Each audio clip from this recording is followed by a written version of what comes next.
Time to cook with Susan Beck. Today we're going to make pickled beets. We have tons of beets in the garden. I've already froze like 11 meals of beets to eat over the winter, and today we're going to take, I've got 18 beets picked that we're going to turn into pickled beets, and you'll pickle them similar to how you would cucumbers.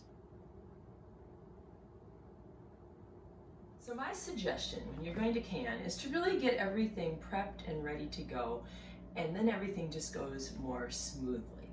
I have my canning jars already in the dishwasher. They've been in there for quite a while, so I wait until my dishwasher cycle is just about finished, and then I can start working on cooking the beets. While the dishwasher is running, it's a great time though to go out and pick the beets and scrub the dirt off and so forth. So earlier this morning I went out and picked my beets. Little note, these leaves are edible. They make a great salad. I usually toss them with some of the lettuce from my garden. I prefer them when they're a little smaller than the more full-grown beet. I am looking for small to medium-sized beets.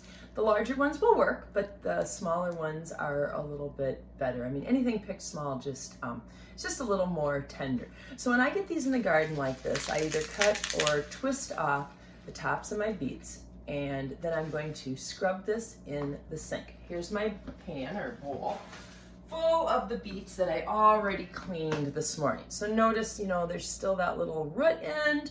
There's still some of the top on these. I just scrubbed the majority of the dirt off just to keep my water a little cleaner. And then these are going to go into some water, and I'm going to boil them for 15 minutes.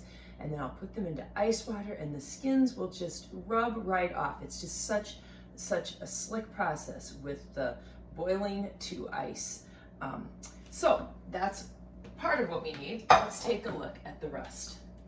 When prepping to make pickled beets, I need a big kettle, so I'm going to use my soup kettle today, that I will bring this water to a boil. So I'm going to go ahead and get that water going right now, and I'm just going to put that on high and put a lid on it.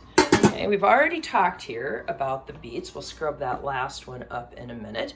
And then once these are out of the hot water, we're going to put them into, I haven't put my ice in here yet, but we're going to drain them and put them into ice water. We'll be able to peel the skins off then. We'll need a cutting board and a knife to slice these into round circles. Then for the pickling process, we will use 3 cups sugar, 3 cups water, and 3 cups of vinegar.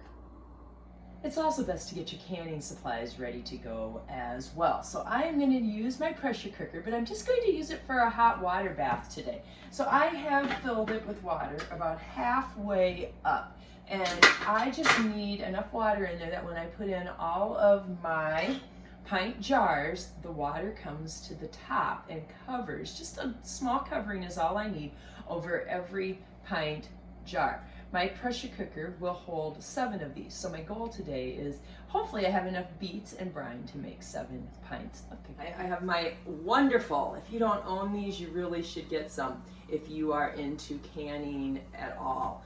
This fits right around the jars. These are my favorite canning tool. Oh, I used to have to try to lift the jars out with a regular tongs. I was so afraid of breaking them. But they fit right around. So these jar tongs, I'll put a link below on how you can buy those. All right, I also need, I washed 8 jars because sometimes you end up, it's hard to judge exactly the size of your beets and how much you're going to have. My goal is to can 7 pints because that's what fits in my canner. I love the wide mouth for the beets because if the beets are, you know, bigger and I'm cutting them just into circles, those would be easier to fill. But I don't have a ton of large ones. Either one will work.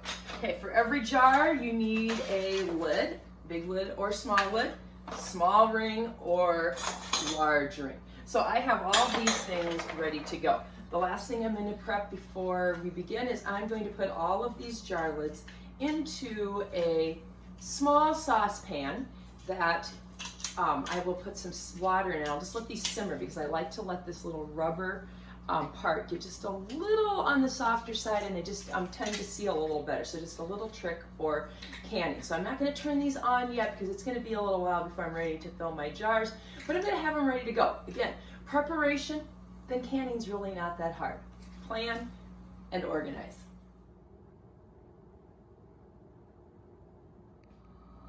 I'm going to place the beets into this kettle full of water. I want the beets covered, and I am going to bring them to a boil. And once they are boiling, I am going to cook them for 15 minutes. I do have two fairly larger ones, a couple little small ones, like I said, but I kind of want that small to medium size. I figure on average here about half of my 18 beets are medium and half are small, with the exception of those a couple that might be a little larger. Okay, my beets are covered with water. I'm gonna put the lid on because it helps bring them to a boil quicker. And once they've reached a boil, I'm gonna set a timer for 15 minutes. Steam's escaping. I think my beets are boiling. Yes, they are. So I'm going to keep the lid on, but turn my heat down a little bit and set my timer for 15 minutes. The next step is to drain the beets. So I have a colander down in the sink here.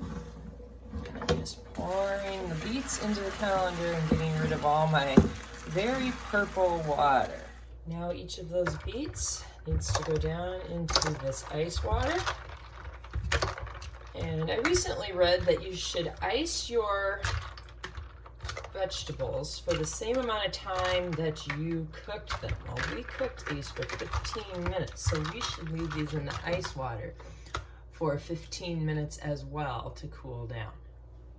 Beets have been in the ice water for 15 minutes, so before we rub the skins off of those beets, we're going to get our brine ready, okay? This is a sweet brine with equal amounts of sugar, water, and vinegar. So I've got 3 cups of each today. To measure out my vinegar yet, using that same measuring cup. Okay. Then I'm also going to add into that 2 teaspoons of mustard seeds. There's just little round yellow seeds there.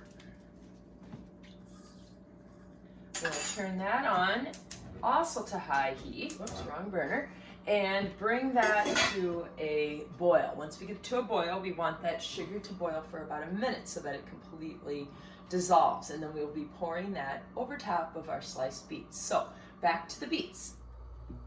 It's time to show you how easy it is to remove the skins. I just slide my fingers along that beet, and that outside skin just rubs right away. Whoops, dropped it right in there. I just do this over my, like little garbage bowl. I'll feed these skins to my chickens later. We'll later cut off this end where the leaves were attached. When we go to slice these, I'll give them a little rinse to kind of clean them off a little better too, maybe. Double check that I got all the skins off. Just nice and easy after sitting in that cold ice water for 15 minutes. 15 minutes of boiling water, 15 minutes of ice water. Next, I'm going to cut off where the leaves were attached, followed by just a tiny bit where the root was. Give them a rinse and just put them right back into my colander. So I'm doing this with each one of the beets, cutting off where the leaves were attached, cutting off a little bit of that root end, and running them under a little bit of water, making sure I got all of the skins off. Our brine is boiling, and it's been boiling for a minute, so I'm just going to turn it off but leave the lid on so it stays nice and hot. That's also a good sign where it's time to get the lids heating, so I'm just going to put those on to simmer a bit. As I mentioned, just that rubber part around the edges I want to soften up. In addition to starting the jar lids in that little simmering water and getting those warmed, I also want to start getting the water in my pressure cooker warmed up. I just kind of set that on there. It's not on tight, keeping that heat trapped in just helps to warm that. This isn't, you don't have to have this done. You can just put the jars in without the water already warming, but it just kind of speeds along the process. So I'm going to set that again on a high heat because I want to get that really hot. Okay, let's slice our beets. We've got these nice big circles. That's one of the reasons I like the largemouth jars, is that big circle fits down in there quite well. So we're just going to pile in, as many beets as we can. All right, again, as with the jam, I mentioned we kind of want to just stop filling a ½ an inch from the top, so I might even take that last one out. It probably is a little bit high. And then we'll move on to another jar. So I'm slicing these all, about a ½ inch thick is what I like, and I just love it when I can slice them into some nice round rings.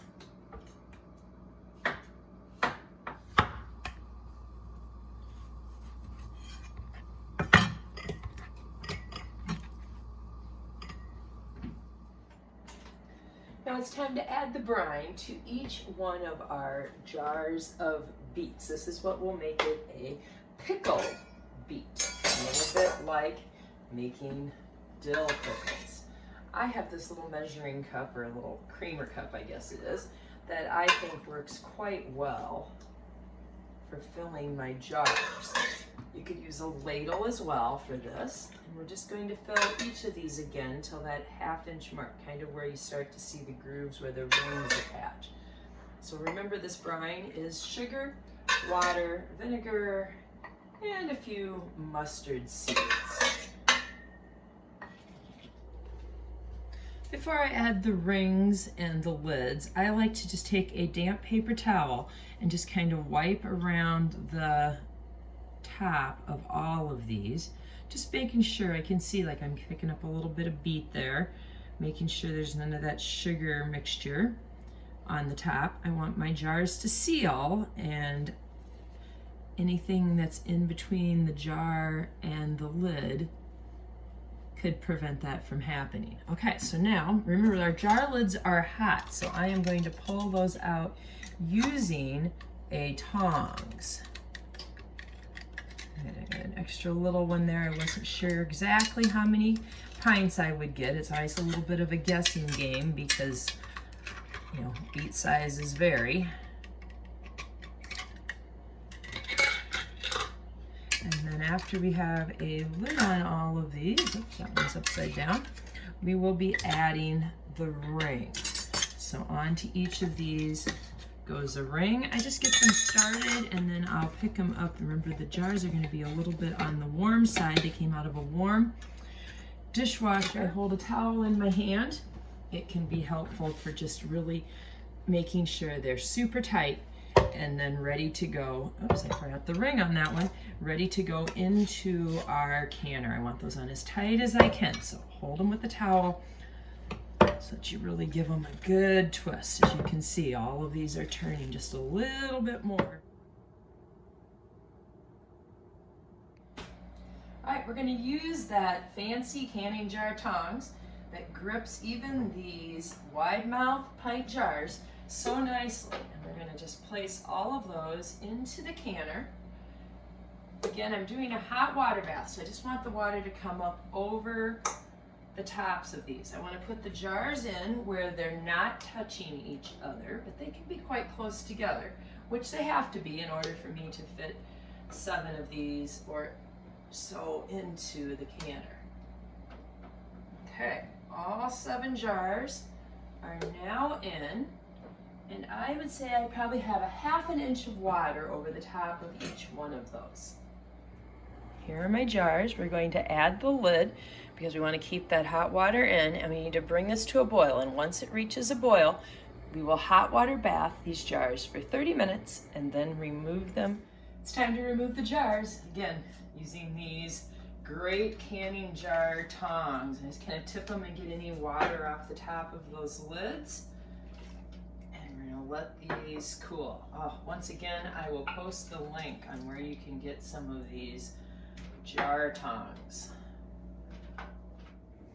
Last week I posted a video for making strawberry jam using a hot water bath, and in that video I also mentioned that we're waiting for these to pop. So this one's got a little ridge to it. It has not popped yet. This one back here is flat, and when I poke at it, there's no give there. That one is sealed. We're looking at all of these are sealed. We don't want to put any of them away on a shelf for the next year if we don't get them to seal. Any that don't seal should just go into the refrigerator and be eaten first, or you could re-hot water bath them with a new lid. Well, rather than opening one of my newly canned jars of pickled beets, I'm just going to take one from my last half jar of beets that I still had from last year. It's just so nice and sweet with that sugar, yet with the vinegar it gives it that pickle taste. Just a really nice way to put some of those beets to use in a different way than just always having them sauteed in butter. Pickled beets with a hot water bath.